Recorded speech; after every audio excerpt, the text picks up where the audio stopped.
بیٹا کہاں گیا ہے؟ حضرت حاجرہ علیہ السلام نے فرمایا اپنے والد کے ساتھ گیا ہے، دعوت پہ گیا ہے کہ دعوت پہ نہیں گیا کہ اور کہاں گیا ہے کہ بیٹے کو باپ ذبح کرنے کے لیے لے جا رہا ہے۔ حضرت حاجرہ نے فرمایا کوئی باپ بھی اپنے بیٹے کو ذبح کرتا ہے؟ ایسا نہیں ہو سکتا۔ شیطان نے کہا ہاں وہ کہتے ہیں کہ اللہ کا حکم ہے۔ حضرت حاجرہ نے جب یہ سنا کہ اللہ کا حکم ہے، کنکر اٹھائی اور شیطان کو مارا اور یہ کہا اے شیطان تو دور چلا جا، اللہ کے حکم سے یہ تو ایک اسماعیل ہے، اللہ کے حکم سے اگر 1000 بیٹے بھی میرے ہوتے، 1000 اسماعیل بھی ہوتے، میں اللہ کے حکم کے آگے 1000 اسماعیل کو قربان کر دیتی۔ شیطان مایوس ہو کر وہاں سے بھی چلا گیا۔ حضرت ابراہیم علیہ السلام کے پاس آتا ہے اور کہتا ہے اے ابراہیم، اللہ کو راضی کرنے کے اور بہت ذریعے ہیں، اللہ کو راضی کرنے کے بہت زیادہ ذریعے ہیں، تم زکات صدقات ادا کرو، عبادتیں کرو، کوئی باپ بھی اپنے بیٹے کو ذبح کرتا ہے۔ ابراہیم علیہ السلام نے کنکر ماری اور کہا شیطان دور ہو جا،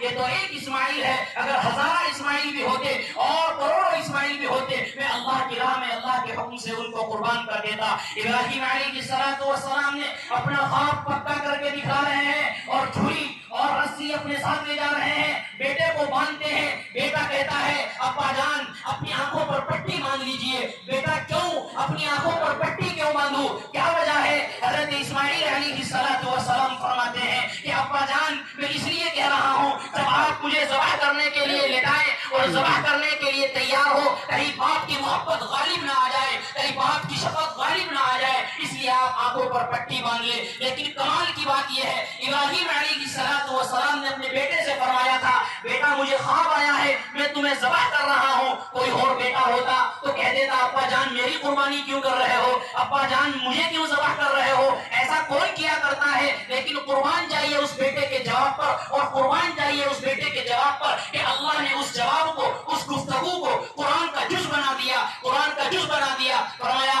یا ابت افعل ما تؤمر، اللہ نے فرمایا یا ابت افعل ما تؤمر۔ حضرت ابراہیم علیہ السلام نے فرمایا تھا بیٹا میں تمہیں ذبح کرنا چاہتا ہوں اور اللہ کا حکم ہے کہ میں تمہیں ذبح کر رہا ہوں، تمہارا کیا ارادہ ہے، تمہارا کیا مشن ہے، تمہاری کیا سوچ ہے۔ بیٹا بھی بیٹا تھا، بیٹا بھی وہ تھا جس کی پیشانی سے آگے چل کر نور نبوت، تاجدار مدینہ، احمد مجتبی محمد عربی صلی اللہ علیہ وسلم کا نور آپ علیہ السلام پیدا ہونے والے تھے۔ اسماعیل علیہ السلام نے کہا کہ ابا جان ذبح کیا ہوتا ہے، یا ابت افعل ما تؤمر، جو کرنا ہے کر لیجئے۔ اتنا بہترین جواب دیا کہ اللہ نے اس کو قرآن کا جز بنا دیا۔ یہ بیٹا ہے جو باپ، یہ بیٹا ہے جو قربان ہونے کے لیے تیار ہے اور باپ قربان کرنے کے لیے تیار ہے۔ یقیناً جانیے جب قربانی کرنے کے لیے، ذبح کرنے کے لیے تیار ہوئے، آج زمین و آسمان بھی دیکھ رہے ہیں، آئے اللہ قیامت آنے والی ہے، ایک باپ ایک نبی اپنے بیٹے کو ذبح کر رہا ہے۔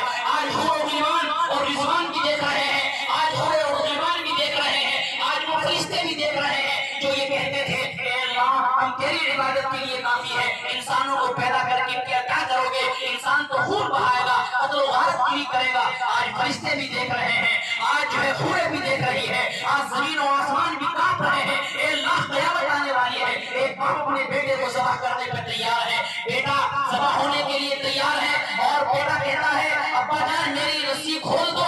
باپ کہتا ہے کہ بیٹا رسی کیوں کھول دوں، کیا وجہ ہے، ابھی تو کہہ رہے تھے ذبح کر دو، اتنے میں رسی کھولنے کو کہہ رہے ہیں، کیا وجہ ہے۔ بیٹا کہتا ہے، بیٹے کا جواب سنیے، حضرت اسماعیل کا جواب سنیے، کیا کہتے ہیں، کہتا ہے ابا جان آپ رسی میں باندھ کر مجھے ذبح کریں گے، کل کا مورخ، کل کا تاریخ لکھنے والا یہ لکھے گا کہ بیٹا ذبح ہونا نہیں چاہتا تھا، باپ نے رسی میں جوڑ کر جو ہے ذبح کیا ہے، میری رسی کو کھول دو تاکہ آنے والی تاریخ جو لکھے اور لکھنے والے یہ لکھے کہ باپ ذبح کرنے پہ بھی تیار تھا، بیٹا ذبح ہونے پہ بھی تیار تھا۔ اللہ کے حکم کے آگے اسماعیل علیہ السلام نے بھی سر تسلیم کر لیا اور ابراہیم علیہ السلام نے بھی سر تسلیم کر لیا۔ اللہ نے آواز دی اے ابراہیم تم نے اپنے خواب کو سچا کر دکھلایا، اور یہ نہیں تم اپنے بیٹے کو ذبح نہیں، یہ دمبا ہے تم اس کو ذبح کرو۔ یہ آج ہم قربانی کر رہے ہیں، یہ حضرت اسماعیل علیہ السلام، حضرت ابراہیم علیہ السلام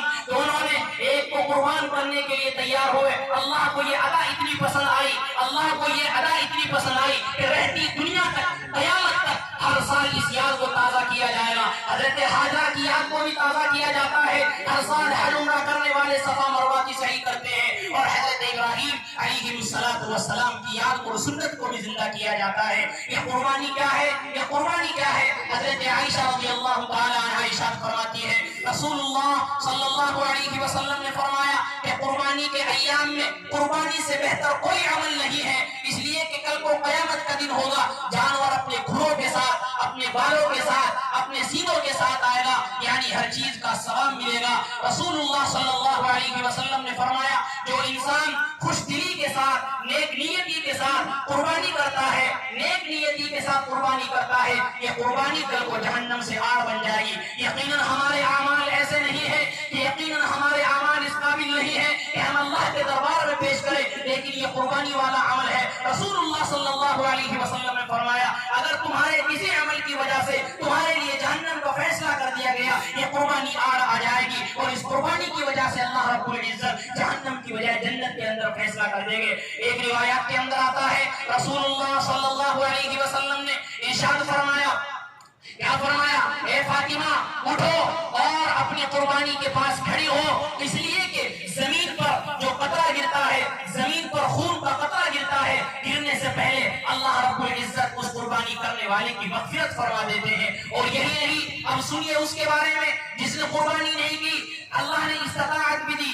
اللہ نے صلاحیت بھی دی، اللہ نے ہنر بھی دیا، مال و دولت بھی دی، لیکن پھر بھی قربانی نہیں کر رہے ہیں. رسول اللہ صلی اللہ علیہ وسلم نے فرمایا من وجد له سعة فلم يضحي فلا يقربن مصلانا، کہ جس انسان کے پاس استطاعت ہے، صلاحیت ہے، مال دولت ہے، پھر بھی وہ قربانی نہیں کر رہا ہے، تو ہماری عیدگاہ کے قریب بھی نہ بھٹکے، ہماری عیدگاہ کے قریب بھی نہ آئے. رسول اللہ صلی اللہ علیہ وسلم کا غصہ دیکھیے اس آدمی کے بارے میں جو قربانی کرنے کی طاقت رکھتا ہو پھر بھی قربانی نہ کرتا ہو. کیا فرمایا؟ وہ عیدگاہ جس کے بارے میں آنے کے بارے میں حکم کیا جاتا ہے، وہ عیدگاہ جس کے بارے میں اللہ رب العزت نے اور قرآن مقدس میں اور رسول اللہ صلی اللہ علیہ وسلم نے فرمایا کہ جب انسان عیدگاہ کی طرف چلتا ہے، اللہ رب العزت جب عیدگاہ سے واپس جاتا ہے تو انسان اللہ اس کی مغفرت کر دیتے ہیں. وہ عیدگاہ جس میں آنے کا حکم ہے، رسول اللہ صلی اللہ علیہ وسلم کتنی سخت وعید فرما رہے ہیں کہ قربانی کرنے کی طاقت ہونے کے باوجود قربانی نہ کرے، وہ ہماری عیدگاہ کے قریب نہ بھٹکے، ہماری عیدگاہ کے قریب نہ آئے. اس لیے کوشش ہے کہ اللہ نے ہمیں صلاحیت دی ہے، مال دولت دی ہے، تو ہم قربانی کریں گے انشاءاللہ. یہ لوگ جو لوگ یہ کہتے ہیں کہ صدقہ کر دو، خیرات کر دو، قربانی کرنے کی کیا ضرورت ہے، وہ دین کے دشمن ہے، وہ اسلام کے دشمن ہے، وہ دین اور ایمان کے دشمن ہے، ان کی باتوں میں نہ آئیے. اللہ نے ان ایام کے اندر قربانی کو واجب کیا ہے. آپ صدقہ زکات دیتے رہیں، پورا سال باقی ہے، پورا سال چلتا ہے، کون منع کرتا ہے؟ ان ایام کے اندر خاص طور پر اگر آپ نے قربانی نہیں کی ہے، آپ نے اسلام کی مخالفت کی ہے، آپ نے اللہ کے حکم کی خلاف ورزی کی ہے، آپ نے رسول اللہ صلی اللہ علیہ وسلم کی خلاف ورزی کی ہے. اور یہ قربانی صرف جانور کی قربانی نہیں، یہ ہماری جان کی بھی قربانی ہے، ہماری مال کی بھی قربانی ہے. ہمیں یہ صلاحیت اور ہمیں یہ نصیحت دیتی ہے کہ اگر انسان کو اپنی جان کی قربانی بھی دینی پڑے اللہ کے حکم کے آگے، اس کو جھجکنا نہیں چاہیے. مال کی قربانی بھی دینی پڑے اللہ کے حکم کے آگے، اس کو جھجکنا نہیں چاہیے. ہم یہ کوشش کریں ہمارے دل کے اندر حسد ہے اس کو قربان کر دے، بغض ہے اس کو ختم کر دے، کینہ ہے اس کو ختم کر دے، نفرتیں ہیں اس کو ختم کر دے. یہ اصل قربانی ہماری ہوگی پورے سال کی. ان ایام کے اندر تو جانور کی قربانی ہوتی ہے، اور ان جانوروں کی قربانی کرنے کے بعد اصل قربانی ہم اپنے نفس کی قربانی کرنی ہے. نفس کی قربانی کرنے کا مطلب ہے ہم نفرتوں کو قربان کر دے، نفرتوں کو چھوڑ دے، حسد کینہ کو چھوڑ دے، لڑائی کو چھوڑ دے، جھگڑے کو چھوڑ دے، فساد کو چھوڑ دے، اور آپس میں اتحاد کے ساتھ چلے اور متحد ہو کر چلے. انشاءاللہ جب اتحاد ہوگا اور ایک جٹ ہوگے تو اللہ کی مدد بھی آئے گی اور اللہ کی نصرت بھی آئے گی. آخری بات میں آپ سے عرض کرنا چاہتا ہوں کہ ابھی کچھ دنوں سے سول کوڈ کے تعلق سے بات چل رہی ہے، آپ لوگوں کو اس کے بارے میں معلوم ہوگا. سول کوڈ اس کا مختصر مفہوم یہ ہے کہ سب لوگوں کے لیے قانون ہونا چاہیے، خواہ وہ ہندو ہو، خواہ وہ مسلم ہو، خواہ وہ سکھ ہو، خواہ وہ عیسائی ہو، سب کے لیے قانون ہونا چاہیے.